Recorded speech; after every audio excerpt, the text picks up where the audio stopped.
வணக்கம். அறிவை வளர்த்துக் கொள்ளும் செய்திகள் தொடர்கின்றன. சமீபத்திய தமிழ் பொது அறிவு கேள்விகள் 2025 முதல் 2026 தமிழக அரசியல், கலாச்சாரம், வரலாறு மற்றும் நடப்பு நிகழ்வுகளை அடிப்படையாக கொண்டவை. மாமல்லபுரம் யுனெஸ்கோ தளம், தூத்துக்குடி கடல்சார் நிகழ்வுகள், தமிழக அரசின் வளர்ச்சி திட்டங்கள் மற்றும் சங்ககால வரலாறு ஆகியவை முக்கிய கேள்விகளாக உள்ளன. சமீபத்திய பொது அறிவு கேள்விகள் GK கொஸ்டின்ஸ் இன் தமிழ். கேள்வி: 1984 யுனெஸ்கோ உலக பாரம்பரிய தளமாக அங்கீகரிக்கப்பட்ட மாமல்லபுரத்தில் உள்ள புகழ்மிக்க கட்டிட அமைப்புகள் எந்த நூற்றாண்டைச் சேர்ந்தவை? பதில்: 7 மற்றும் 8ஆம் நூற்றாண்டு. கேள்வி: சமீபத்தில் 2026 தமிழக மாநில தகவல் ஆணையர்களாக ஆளுநர் ரவி முன்னிலையில் பதவியேற்றவர்கள் யார்? பதில்: அதுல்யா மிஸ்ரா மற்றும் அபாய் குமார் சிங்.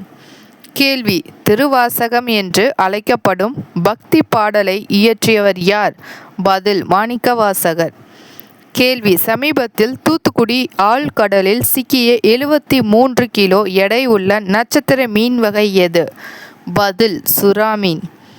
கேள்வி: சங்க காலம் தமிழக வரலாற்றின் எந்த காலகட்டமாக கருதப்படுகிறது? பதில்: மாறுதல் நிகழும் காலம், டிரான்சிஷன் பீரியட். கிமு 300 முதல் கிபி 300 வரை. கேள்வி: தமிழகத்தின் இருண்ட காலம் என்று வரலாற்று ஆய்வாளர்களால் பெரும்பாலும் குறிப்பிடப்படும் காலம் எது? பதில்: களப்பிரர்களின் காலம், கிபி 250 முதல் கிபி 600 வரை. கேள்வி: 2024 முதல் 2025 சிவில் சர்வீஸ் தேர்வில் UPSC அகில இந்திய அளவில் 2ஆமிடம் பிடித்த மதுரையைச் சேர்ந்தவர் யார்? ராஜேஸ்வரி. கூடுதல் தகவல்கள்: தமிழர்கள் 15,000 வருடங்களுக்கு மேலான தொன்மை வாய்ந்தவர்கள் மற்றும் பாரம்பரிய பெருமையை உடையவர்கள்.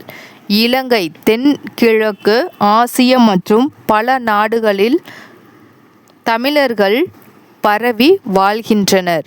தமிழகம் தென் இந்தியாவில் உள்ள முக்கிய மாநிலம் மற்றும் புதுச்சேரியிலும் பெரும்பான்மையாக உள்ளனர். நன்றி. இத்துடன் அறிவை வளர்த்துக் கொள்ளும் செய்திகள் நிறைவடைகின்றன. நன்றி.